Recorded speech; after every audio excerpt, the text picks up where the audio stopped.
La compétitivité, elle n'est pas du tout redressée. L'INSEE a expliqué dans une de ses dernières notes que la productivité française est en train de s'effondrer. La productivité par tête a bien reculé de 3,4% entre fin 2019 et fin 2022 en France. Une chute plus importante qu'en Allemagne ou en Italie. Le recul est même de 7% si on ne regarde que l'industrie manufacturière. Le FMI nous dit, faites attention, elle diminue la productivité dans le monde. C'est un avertissement qui peut sembler inquiétant si l'on se rappelle que les périodes de prospérité ont coïncidé avec une montée de la productivité. Alors oui, ça pose question. Libre-échange. Ce programme vous est présenté par Olivier Jacquemont, avec Thomas Zerwal, économiste et enseignant-chercheur à l'ESCE, l'École supérieure du commerce extérieur, et également intervenant à l'Université libre de Bruxelles et à l'Université de Lille. Quel employeur n'a jamais rêvé de voir ses salariés abattre le travail plus vite, obtenir des résultats plus précis et boucler l'ensemble de leurs dossiers avant les deadlines? De son côté, quel salarié n'a pas rêvé de terminer plus tôt sa journée pour retrouver sa famille, ses amis, pour s'adonner à ses passions ou simplement pour rêvasser? Ce rapport entre temps passé au travail et tâches réalisées porte un nom bien connu, la productivité. Mais à qui profite-t-elle? C'est sur ce rapport à la productivité au travail que portera ce nouveau numéro de Libre-Échange, où j'ai le plaisir de retrouver Thomas Zerwal, notre économiste. Bonjour Thomas. Bonjour Olivier. Alors, pour commencer, on va déjà s'intéresser à l'indicateur. Comment ça se calcule la productivité? Alors la productivité, c'est simplement une division entre un numérateur et un dénominateur. Sur le numérateur, donc en haut de cette division, vous avez la production, ce qui est produit. Sur le bas de cette division, vous avez les facteurs de production qui sont utilisés, donc les moyens qu'on a utilisés pour produire. Oui. Bon. Donc la productivité, c'est ce rapport-là entre ce qui a été produit, par exemple un stylo, et le nombre d'employés qui a été utilisé pour produire ce stylo. Généralement, vous trouvez deux grands facteurs dans la littérature, le capital et le travail qui nous intéresse aujourd'hui. Et c'est sur le facteur travail qu'on va s'arrêter précisément. Olivier, sur la ressource travail qui nous intéresse aujourd'hui, vous pouvez essayer de calculer, une productivité qui est physique du travail. Vous divisez une quantité de production par une quantité de travailleurs. Ou alors, on dépasse cette notion physique et vous calculez une productivité qui est en valeur du travail, où cette fois-ci, vous divisez la valeur de la production sur la quantité de travail utilisée. Donc sur la valeur de production, je peux en dire un mot, vous avez deux grandes méthodes. Soit vous passez par le chiffre d'affaires, mais qui pose problème parce qu'il inclut les consommations intermédiaires, donc ce que l'entreprise n'a pas produit. Ouais. Soit vous passez par la valeur ajoutée, et dans ce cas-là, vous avez un peu plus fidèlement ce que l'entreprise a réellement produit. D'accord. Mais pour savoir quelle est l'échelle pertinente pour faire ce calcul, est-ce qu'il faut prendre l'entreprise, le travailleur? Alors il y en a plusieurs. Vous pouvez calculer une productivité par pays, descendre d'une échelle, le faire par un secteur, par exemple, ou une branche, descendre encore, comme vous l'avez cité, avec une entreprise, ou un travailleur par heure. D'accord. Vous avez, Thomas, quand vous avez commencé à présenter ce calcul, et c'est assez inhabituel pour vous, vous avez dit on va essayer de calculer. Pourquoi ce tempérament, pourquoi cette nuance? Parce que, Olivier, quand on calcule ces productivités du travail, donc en physique ou en valeur, ce qui est tout à fait faisable, on fait comme si on mettait complètement de côté l'un des facteurs de production dont j'ai parlé tout à l'heure, c'est-à-dire le capital. Donc on fait comme si, c'est possible, mais on fait comme si on arrivait à isoler complètement, spécifiquement, l'apport uniquement que du travail sur la production. Or, on sait qu'il y a tout le temps des combinaisons qui se jouent. C'est pour ça que l'INSEE parle de productivité apparente du travail, parce qu'on ne sait pas exactement quelle est l'origine derrière ça. Alors, si vous voulez, je peux vous donner un exemple. Exemple très simple. Vous prenez deux entreprises qui ont exactement la même valeur ajoutée, d'accord, et qui ont le même nombre de travailleurs. Oui. On est d'accord pour dire que, si on suit ma division, elles ont toutes les deux la même productivité du travail. Oui, parce que le numérateur est commun, le dénominateur est également commun, donc on arrive au même résultat. Oui, Olivier, c'est exactement ça. Et on pourrait donc en conclure que l'effort de chaque salarié est le même. Or, la productivité du travail donne une vision parfois qui va cacher, qui va gommer certaines différences. Je vous donne un nouvel exemple. Nous sommes dans ce studio. Nous avons à côté de nous notre ingénieur du son préféré. D'accord ? On va dire qu'il est capable de produire X podcasts et de les mixer en une journée. Vous prenez le studio d'à côté. On va dire que l'autre ingénieur du son est capable aussi de produire X podcasts, le même nombre, en une journée. Ils ont donc tous les deux la même productivité, on est d'accord? C'est bien ça. Bon, sauf qu'on met de côté complètement le capital. Qui est mieux outillé informatiquement, par exemple, que l'autre? Quelles sont les machines qui vont aider l'un plutôt que l'autre? Donc vous voyez, avec une apparente productivité qui serait semblable, en réalité, l'effort de l'un va être peut-être complètement différent de l'effort de l'autre. Oui, on voit bien la difficulté donc d'isoler un des facteurs. Exactement, et c'est pour ça aussi qu'on parle généralement de productivité globale des facteurs de production, qu'on appelle aussi parfois combinaison productive. Donc avec cette notion de productivité globale, vous intégrez à la fois le travail et le capital pour comprendre les facteurs de production en général et son effet sur la production. On a, je pense, cerné quel était cet indicateur et comment il était composé. Maintenant, intéressons-nous à la productivité. Je vais essayer de dire très schématiquement, est-ce qu'une hausse de la production est forcément synonyme de gain de productivité? Alors non, Olivier. Prenons un cas de figure, je double les effectifs d'une entreprise et je double ma production. On est d'accord que la productivité n'a pas bougé d'un seul iota. Ouais. Vous avez, grosso modo, 3 façons d'augmenter la productivité dans une entreprise. 1, vous augmentez la production et vous ne touchez pas aux effectifs. D'accord. 2, vous n'augmentez pas la production, mais vous diminuez les effectifs. 3, vous augmentez à la fois la production en diminuant les effectifs. Ok. Si on pense au premier cas de figure, par exemple, on augmente la production sans toucher aux effectifs, quels sont les leviers pour accroître la productivité? Alors, il y a 2 principaux leviers dans la littérature. Le premier, c'est évidemment le progrès technique. Et le second, c'est le changement d'organisation dans le travail. Alors, sur le premier, je peux être assez rapide sur le progrès technique. Théoriquement, quand vous augmentez le progrès technique dans une usine, dans une entreprise, dans une manufacture, vous allez augmenter la productivité du travail. Bon. Je peux être un peu plus long, un peu plus précis sur le second point, sur l'organisation du travail. Alors, j'aurais pu citer l'Arsenal de Venise au XIVe ou XVe siècle. J'aurais pu citer aussi Frédéric Japy, donc en 1773. Je vais rester dans l'histoire, mais dans l'histoire importante, dans ce qu'on appelle l'économie politique qui est devenue la science économique. Je vais vous citer ou je vais vous expliquer une des idées d'un des plus grands livres les plus connus, qui nous vient d'Adam Smith, 1776, qui est Recherche sur la nature et les causes de la richesse des nations, qu'on abrège souvent avec la richesse des nations simplement, et qui nous dit ceci. Donc Smith, dans une partie de cet ouvrage, décrit une fabrique d'épingles. D'accord ? Et Cocorico, ça se passe en France, en Normandie, pour être très précis. Et ce que décrit Smith, c'est pas l'invention d'une chaîne physique entre les travailleurs. Ouais. Ce que décrit Smith, c'est simplement des travailleurs qui chacun vont être assignés à une seule tâche autour de machines-outils. Et en faisant cela, Smith nous dit chaque travailleur pourra sur une seule journée produire plus de 4800 épingles. Ouais. Sans cette organisation du travail, sans cette division du travail, Smith nous dit ils sont au maximum capables d'en produire 20 par jour. Donc, on est dans une production qui passe de 20 épingles par jour à peu près à plus de 4800, ce qui nous donne, je le dis de tête, à peu près une multiplication de 200. Alors, même encore plus, Olivier, de 240. Alors, c'est impressionnant, même un peu trop impressionnant, et certains auteurs actuels ne se sont pas privés pour montrer que dans l'analyse de Smith, il y avait quelques problèmes méthodologiques. Je ne rentre pas dans les détails, mais en tout cas, c'est instructif. Et ce qu'il faut signaler, c'est que même si Smith a un peu surestimé cette hausse de la productivité, il y a 2 autres méthodes extrêmement connues qui vont reprendre la même idée de Smith et qui vont encore plus l'accélérer. Je pense évidemment à l'OST de Taylor, qui donnera le Taylorisme, donc l'Organisation scientifique du travail. Pardon, je vous ai coupé. Et ensuite, qui sera repris et amélioré par Ford avec le Fordisme. Alors, on a tous étudié ça, mais ce serait peut-être bon de nous rafraîchir un peu la mémoire.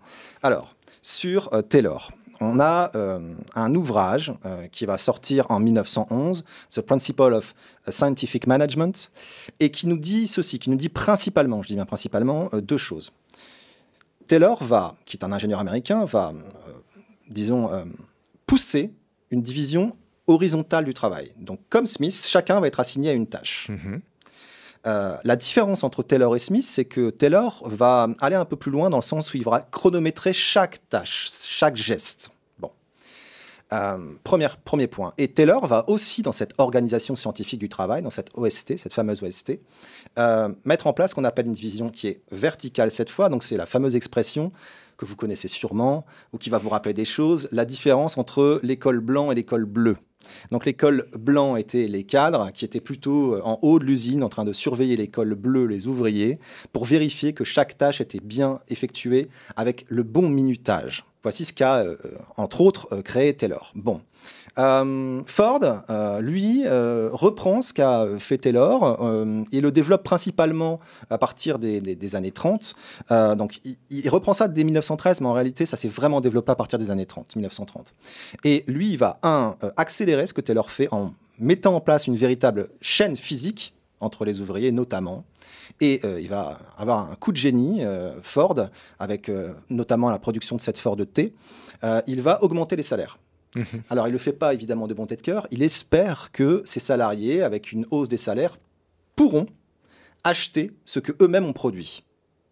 Avec Ford, c'est vraiment un changement de paradigme. C'est l'ouvrier qui devient le consommateur du produit qu'il contribue à fabriquer. Et ça va avec l'avènement de la classe moyenne aussi, et tout cet optimisme qui fait qu'on pense qu'on va pouvoir accéder à une vie meilleure, et ça grâce à une productivité qui est croissante. Exactement. Olivier, vous voyez, cette productivité est une variable clé dans le système capitaliste, et ça a eu des impacts positifs sur nos modes de vie à toutes et tous. Je donne rapidement 4 exemples. Premier exemple, je l'ai un peu cité, la hausse des salaires, qui est une bonne nouvelle pour les salariés. Deuxième point, a priori, si les prix diminuent, c'est une bonne nouvelle pour le pouvoir d'achat des consommateurs. Troisième point, on s'attend quand même à ce que des bénéfices soient supérieurs engendrés par l'entreprise. Et enfin, on peut aussi espérer, quatrième point, que l'actionnaire va recevoir plus de dividendes. Donc quand vous augmentez la productivité, vous favorisez le meilleur des mondes économiques. Oui, et ça va permettre aussi de réduire les inégalités sur une tendance longue dont ont bénéficié les 30 Glorieuses. Oui, mais si vous regardez dans les détails, il faut aussi signaler des points négatifs. Alors, je peux citer le même ouvrage de Smith, on est toujours en 1776, j'ouvre les guillemets. Un homme qui passe toute sa vie à remplir un petit nombre d'opérations simples, c'est ce que nous avons décrit, perd donc naturellement l'habitude de déployer ou d'exercer ses facultés et devient, en général, aussi stupide et aussi ignorant qu'il soit possible à une créature humaine de le devenir. Aussi stupide et aussi ignorant qu'il soit possible à une créature humaine de le devenir. C'est pour moi d'une violence inouïe. Donc on a dans les faits aussi des effets dans les usines où on a vu augmenter l'absentéisme, le vol, des casses et aussi des grèves. Donc les effets positifs sont aussi à nuancer. Il y a des effets indésirables, très clairement. Pendant longtemps, on a cru que cette dynamique de la productivité en hausse était inexorable, qu'elle ne s'arrêterait jamais. Pourtant, à la fin des 30 Glorieuses, cette dynamique s'est cassée. Est-ce qu'on a changé d'air ? Alors oui, vous avez raison, mais on se doit d'apporter des nuances quand même, parce qu'on a, quand on dit ça, une vision un peu trop occidentalo-centrée. Il faut à minima distinguer, 1, les différences de productivité entre les pays. 2, au sein même d'un pays, il y a des différences de productivité entre les branches d'activité. Et enfin, il y a quand même des cycles courts et des cycles longs. Bon, alors, si je dois résumer tout de même, vous avez une tendance générale où on assiste à une baisse de la productivité en Occident. Les auteurs ne sont pas d'accord, ou en tout cas ne s'entendent pas tous, sur le point de départ de cette baisse. Il y a une masse d'auteurs qui identifient ça à partir de 1973 et une autre masse à partir de 1980, mais tous s'accordent à dire que, au bout d'un certain nombre de temps, un certain timing, la tendance s'est renversée. Est-ce qu'on parvient à expliquer cette baisse ? Alors justement, Olivier, étonnamment, devrais-je dire, c'est un véritable mystère. Parce qu'on pourrait quand même s'attendre à ce que, étant donné le niveau 1 dans les entreprises de la robotisation, et on sait que la robotisation a un effet positif sur la productivité, on pourrait s'attendre à ce que la productivité du travail global augmente. Ouais. Bon. On pourrait s'attendre aussi avec les technologies qui sont partout, que cette productivité continue d'augmenter fortement. Or, ce n'est pas le cas. Alors, il y a une célèbre citation de Solow en 87 qui nous dit, j'ouvre les guillemets, « On voit des ordinateurs partout, sauf dans les statistiques de productivité ».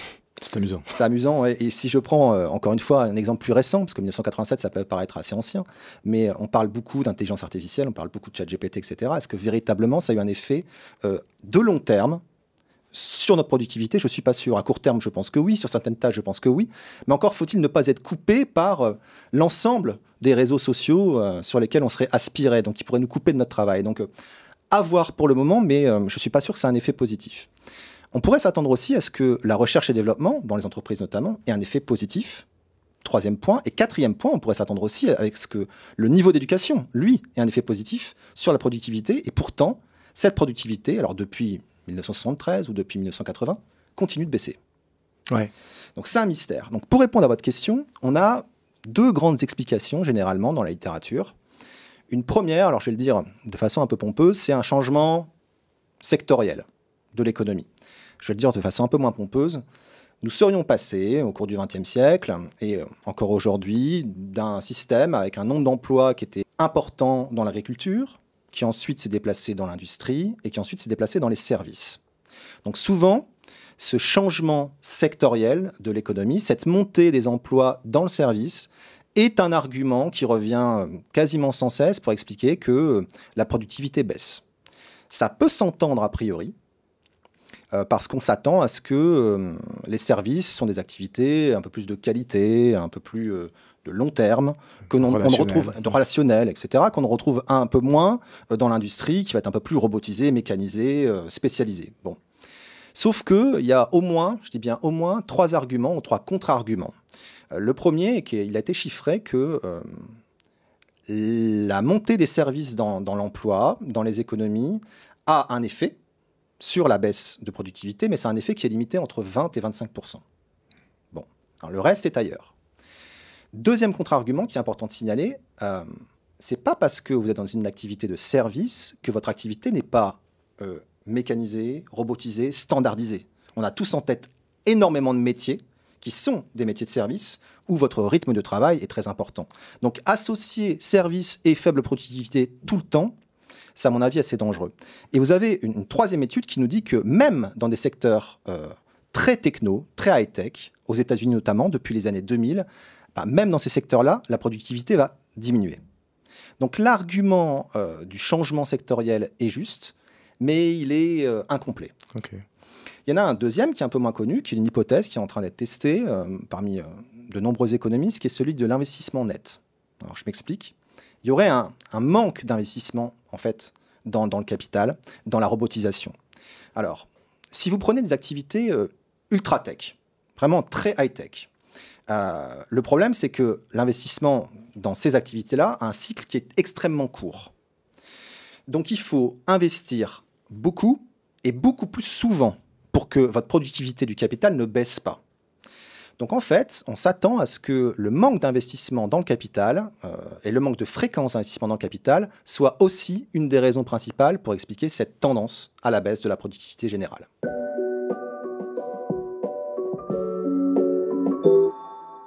On avait vu que la productivité et sa hausse avaient des effets bénéfiques, notamment sur les salaires, sur le pouvoir d'achat, etc. Si on regarde cette baisse de la productivité, est-ce qu'on peut se dire que les effets sont inverses, c'est-à-dire qu'il y a vraiment une dégradation du travail et des bénéfices qu'on espérait? Alors, on a essayé de dire tout à l'heure qu'il y avait au moins 4 effets positifs à cette hausse de la productivité. Je les rappelle rapidement. Effet positif pour le salarié, pour le consommateur, pour l'entreprise et pour l'actionnaire. Aujourd'hui, ce qu'on constate, c'est avec cette baisse de la productivité, c'est que vous avez une baisse des salaires tendanciels. D'accord. Vous n'avez pas d'augmentation du pouvoir d'achat. Donc ça bénéficie à personne. Alors, si ça bénéficie à quelqu'un, c'est que les entreprises, alors selon les secteurs, il faut différencier, mais les entreprises continuent à faire des bénéfices et surtout, les entreprises versent davantage de dividendes aux actionnaires. Olivier, on le voit, le capitalisme fordiste a muté vers une autre forme, un autre modèle qu'on peut appeler patrimonial ou qu'on peut appeler actionnarial, peu importe. L'important est de comprendre qu'il y a au moins 2 conséquences principales. Première conséquence, comme le compromis fordiste est rompu, plus vous travaillez, plus il n'est pas assuré que votre salaire augmente. Oui, alors que c'était un peu le deal justement avec Ford. On travaille plus, mais on gagne plus. Avant, on versait d'abord les salaires et ceux qui restaient allaient aux actionnaires. Ouais, ce qui semble logique. Aujourd'hui, c'est un peu l'inverse. On va d'abord favoriser les actionnaires et ce qui reste ira aux salariés. Donc c'est une première conséquence qui est quand même fâcheuse. On a une seconde grande conséquence qui est la suivante. En fait, on perd un esprit collectif. Être salarié, c'est être subordonné, mais c'est avoir des revenus réguliers et des garanties sociales régulières. Or, aujourd'hui, dans ce nouveau modèle, on va favoriser 2 choses. On va favoriser des emplois qui ne sont plus salariés, où vous êtes indépendant, où on vante une certaine liberté, mais qui vous ne garantissent pas ni des revenus, ni des garanties sociales assurées de façon régulière. Et deuxième chose, on voit même au sein du salariat de nouvelles tentatives de rémunération, où vous avez un salaire fixe, soit, des garanties minimum, soit, mais de plus en plus, grâce à l'intéressement, la participation, le stock option, votre niveau de salaire, de revenu, est lié à votre performance individuelle. Donc cet esprit collectif dont je parle là commence à être un peu abîmé. C'est intéressant parce que ça veut dire que la baisse de productivité va affecter le droit du travail, le statut de salarié. Donc là, on a vraiment une dégradation peut-être des rapports et de la relation au travail. Mais par contre, ce qu'on peut imaginer, c'est que productivité baissante va encourager les entreprises à recruter pour justement maintenir la production. Donc sur le plan de l'emploi, c'est positif. Alors j'aurais adoré vous répondre oui, mais on sait, avec énormément d'études maintenant et beaucoup de recul surtout, que ce qui a maintenu l'emploi et ce qui a favorisé l'emploi, quand c'était le cas, c'est pas la baisse de la productivité, c'est la baisse de la durée du travail. En France, il faut bien comprendre que la durée annuelle du travail diminue depuis 1896. Donc soit par des mesures législatives, je pense notamment à la loi Aubry, soit par des moments contextuels comme la crise Covid.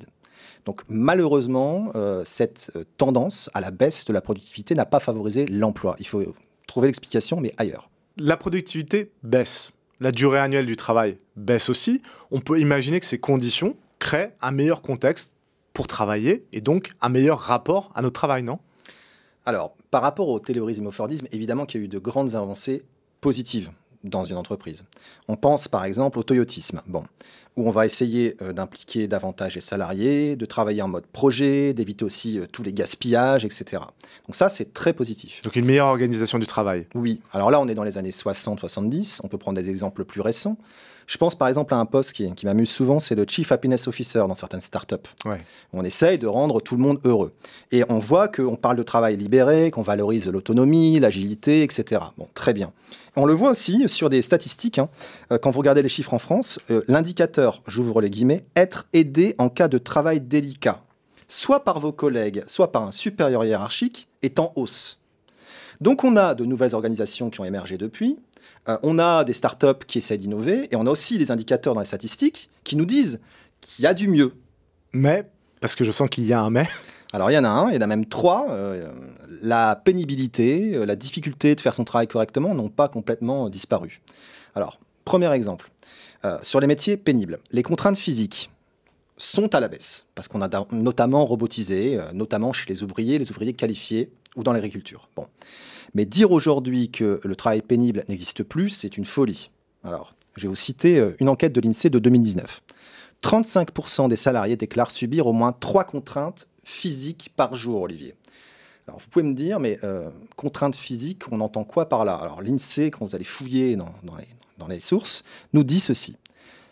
Rester longtemps debout, rester longtemps dans une posture pénible, effectuer des déplacements à pied longs ou fréquents, devoir porter ou déplacer des charges lourdes, subir des secousses ou des vibrations. C'est ça qu'entend l'INSEE. C'est mon premier point. Autre chose, la pénibilité n'est pas que physique, elle est aussi mentale. Et on voit dans certaines enquêtes émerger des indicateurs intéressants où la charge mentale, la charge psychologique au travail a augmenté. Je vous le lis. 30% des salariés en France estiment ne pas avoir le temps pour faire correctement son travail. Et je continue. D'autres données nous disent que devoir fréquemment abandonner une tâche pour une autre plus urgente, ce qui est à mon avis un indicateur intéressant, est à la hausse. Donc pénibilité physique existe encore, pénibilité mentale a tendance à augmenter, et enfin, il y a des métiers qui sont pénibles et qui sont à la fois extrêmement dangereux. Le chiffre qui, à mon avis, est même un peu sous-estimé sur les métiers qui sont, vous savez, en contact avec des produits qui seraient cancérigènes, est quand même de 10%. On est toujours sur 2019, on est toujours sur la France. Et ce qui m'intéresse, c'est la tendance longue. On voit dans les enquêtes que sur 20 ans, le signalement à des expositions de ce type a augmenté. Donc la pénibilité existe encore. C'était mon grand premier point. Il y a un deuxième point important, c'est qu'on dit que finalement, on aurait peut-être une idée un peu lyrique, poétique, sur le fait que l'OST n'existerait plus dans les entreprises. Alors, j'ai deux arguments disons, opposés à cette idée. Premier argument, il existe encore une division horizontale du travail, une spécialisation. Alors on la voit moins en France, mais en fait elle s'est déplacée dans d'autres pays. Ouais. Donc elle existe encore. Deuxième argument, on a dit que le taylorisme, c'était aussi une division qui était verticale. Pardon de rappeler que dans les entreprises, aujourd'hui, en France ou dans le monde occidental, on a encore une division verticale. Alors, c'est plus un chronométrage à la Taylor comme à l'époque, mais c'est une multiplication des évaluations, une multiplication des contrôles informatiques. Et là aussi, certaines enquêtes nous le montrent. Si vous observez l'indicateur, j'ouvre les guillemets, les contraintes ou surveillance permanentes exercées par la hiérarchie, nous sommes passés de 17% en 1984 à 31% en 2016. Donc il y a une montée de tout ça, de la surveillance. Autre indicateur, j'ouvre les guillemets, avoir un rythme de travail imposé par un contrôle ou un suivi informatisé. Cet indicateur aussi est à la hausse. Et enfin, je ne vais pas prendre que l'INSEE, mais je multiplie les sources, 43% des salariés estiment faire un travail répétitif et on nous dit dans les enquêtes que l'autonomie en fait, des salariés a baissé depuis 20 ans. C'est un deuxième point où il ne faut pas oublier que le travail a muté, mais il y a encore des pénibilités. Un dernier point quand même qui est important, c'est que de nouveaux métiers pénibles sont apparus. Je pense notamment à tous ceux qu'on ne voit pas dans les back-office et à tous ceux qu'on ne regarde pas ou à qui on parle à peine. Je pense notamment aux livreurs. Donc, grosso modo, il y a un indicateur qui me plaît, qui bat des records apparemment en France, c'est l'absentéisme. Est-ce que cet absentéisme n'est pas aussi un indicateur qui serait un témoin plutôt fiable du mal-être qui demeure encore dans les entreprises?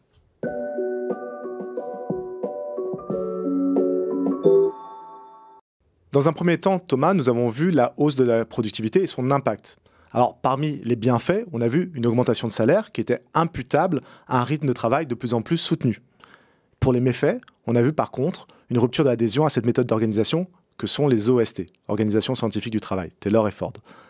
Puis dans un second temps, on s'est intéressé à la baisse de la productivité. On a vu qu'elle n'était pas la panacée non plus, puisqu'elle s'accompagne de nouvelles contraintes, on vient de les énumérer, et aussi d'une dégradation du statut de salarié.